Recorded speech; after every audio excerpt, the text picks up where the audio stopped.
Dear learners, very good morning to all of you. My name is Preeti Singh. I am Assistant Coordinator IGNOU Study Center 2206.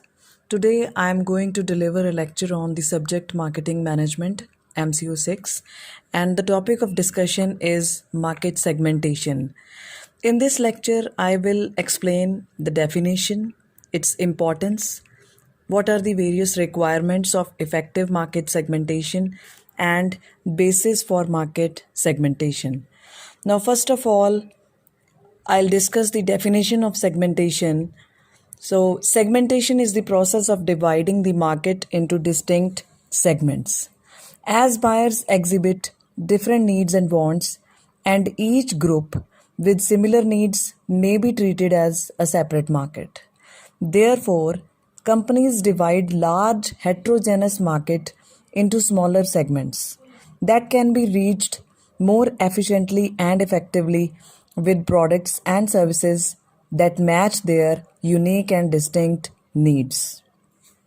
Now, coming to the importance of segmentation, market segmentation goes with the concept of marketing concept philosophy, which we have done in previous lectures. In segmentation, company first identifies the needs of consumers within a segment and then decides if it is practical to develop a product and marketing mix to satisfy their needs. So it is very important in terms as companies can do better marketing job by tailoring marketing programs. Companies can make more efficient use of marketing resources. Even a small company can be in a better position in smaller segment to compete more effectively than bigger companies in major segment. Companies can select appropriate distribution network and communication strategy. Companies use market segmentation to stay focused rather than scattering their resources. Now, coming to the requirements, what are the various requirements of being a good segment? To carry out effective market segmentation, selected segment should be identifiable and measurable. Marketers must be able to identify the relevant characteristics. Second point is sufficient size. There should be sufficient number of customers in that segment. It should be profitable enough to serve that segment. For example, it would not pay for motorcycle manufacturer to develop motorcycles for physically challenged people. Next one is stable. We should prefer that segment which can be predicted with certain amount of certainty. Next is reachable. Segment should be effectively reached and served in an economical way. Next, differentiable. People in a segment should behave differently with the people in other groups. Like for example, if married and unmarried respond similarly to any product, they do not constitute any separate segment. They should be considered in one segment only. Next is actionable. It should be possible to formulate effective programs for attracting and serving the segment. Next, the most important topic in the segmentation chapter is the basis for segmentation.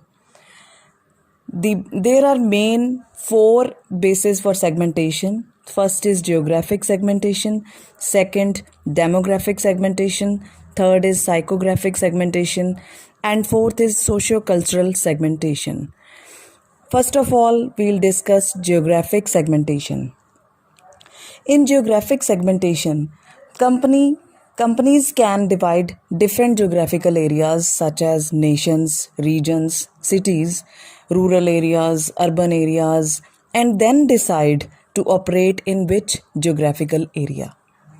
Next, coming to the demographic segmentation. It means dividing the market into groups on the basis of demographic characteristics like age, gender, family size, income, occupation, education, life cycle stage.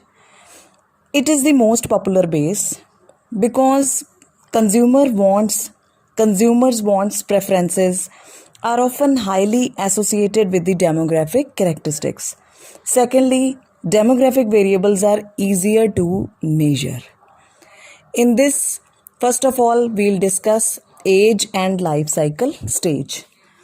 Needs vary with consumer age. I repeat, needs vary with consumer age. For example, children with 6 months age differ from 3 months children in terms of their food requirements.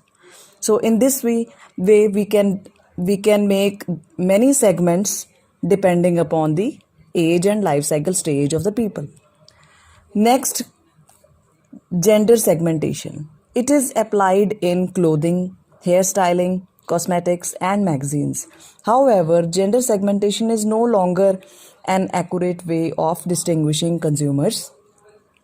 For example, two-wheelers were designed to appeal to men only, but with the increase in the number of working women, many companies have designed scooters suitable for women like Honda Activa, Jupiter, etc. Next one is the marital status. It is the another way of segmenting a market. Next is income, education, and occupation.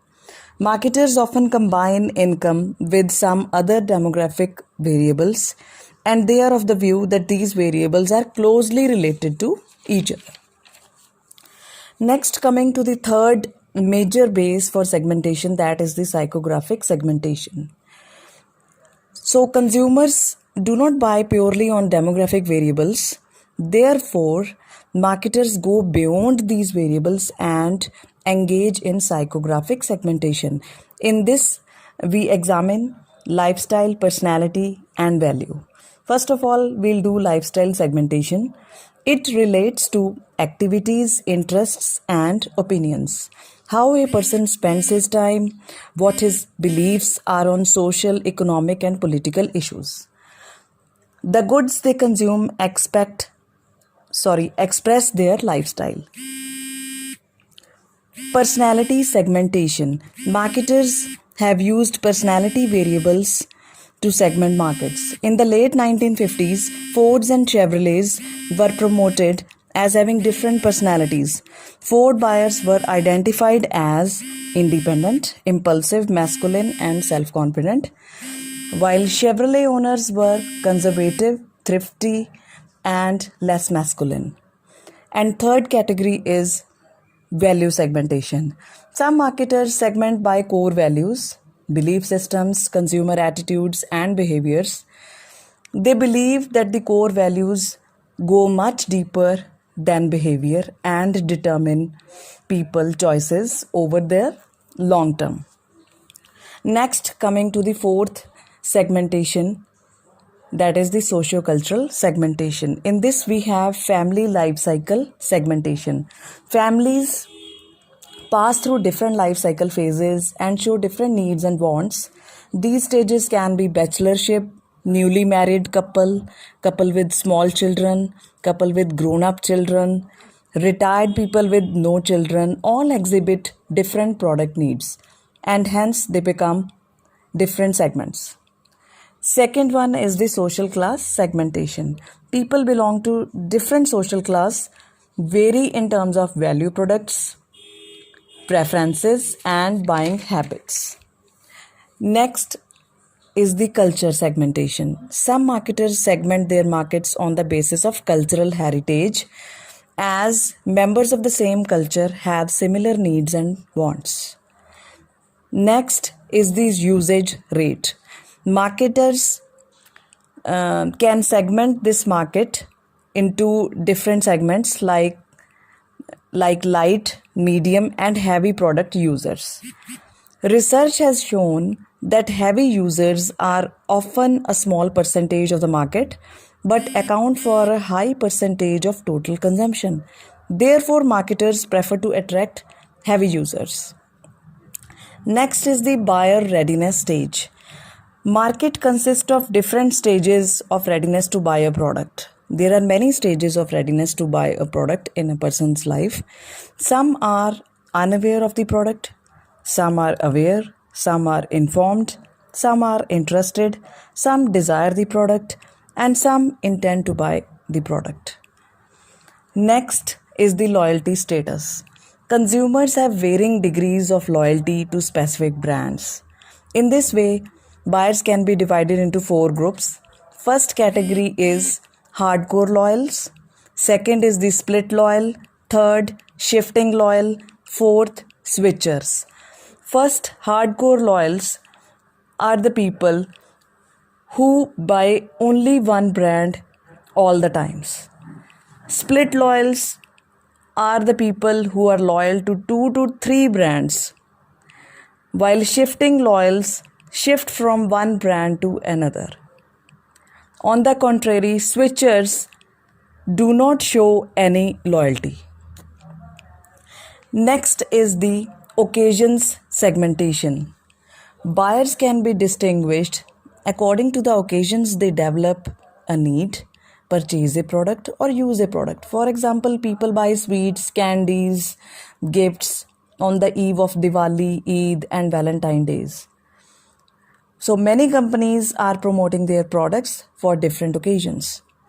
Next is the benefit segmentation. Buyers can be classified according to the benefits they seek. And the classic example of successful benefit segmentation in the market is the market for the toothpaste. For example, Colgate for total dental care, Close-Up is famous for bright teeth, and Forhense is known for the protection of the gums. This was all about the lecture. Thank you and good luck.